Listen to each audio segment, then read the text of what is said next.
Hey everyone, we are going to learn how to use the mask tool today to help with our double exposures. So Vanessa here is going to be my example. The first, and this is where we're going to try and end up today with a photo something like this.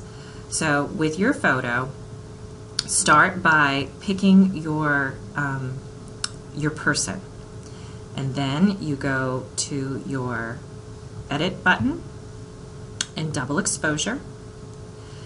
And you're going to open your image and you're going to find a tree photo that will work for you. This takes the longest amount of time because you have to try all your photos and see what looks good. I've already done that, and I'm going to kind of work with this particular blossom, and I'm going to try and turn it in the direction that her hair goes. So I'm going to go ahead and hit the style button and also pick which one of these works the best with it. I kind of think it's lighten, and I want to fool with my transparency, and when I get that perfect, then go ahead and hit the check button. Okay, so the next step is we're going to use the mask. To get to the mask, you press the diamonds at the top of the screen, and you're going to view your edits. Then click on your double exposure, and then the paintbrush. So this is a little weird how this works, but you have a bunch of buttons down here. Like, you can invert it, and then you can see, that's generally helpful to see what's going on. And then you have this mask button that shows what part of the tree you want to show. So I only want this tree to show on her face and part of her hair.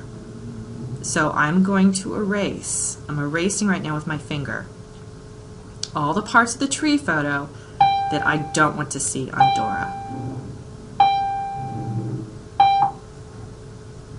Alright, and then I know it's hard to see, but if you press the check mark button and wait just a second, then you can see what you've got.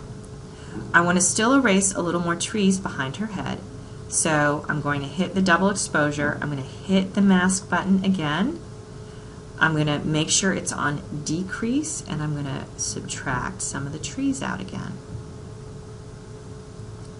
Check it to see how it looks. I want to change the, I like it, I think. I might mess with it a little bit more. Let's pretend it was perfect. I'm going to hit the back button in the upper left side of the screen, and then I am going to do more. I'm going to redo double exposure with the tree again. I'm going to open the image. I'm going to go get back that tree. I'm going to turn it. This time I'm looking at the left part of her hair. I want the branch to look like it's coming out of the left part of her hair. And now I'm going to go back to my edits, hit the paintbrush. I want to see my mask.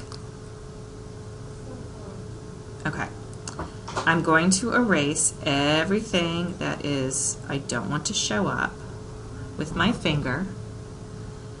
And once I get that all erased, I am going to hit the check mark button so I can see what I did. I kind of like it. I still want to erase more and play with the transparency.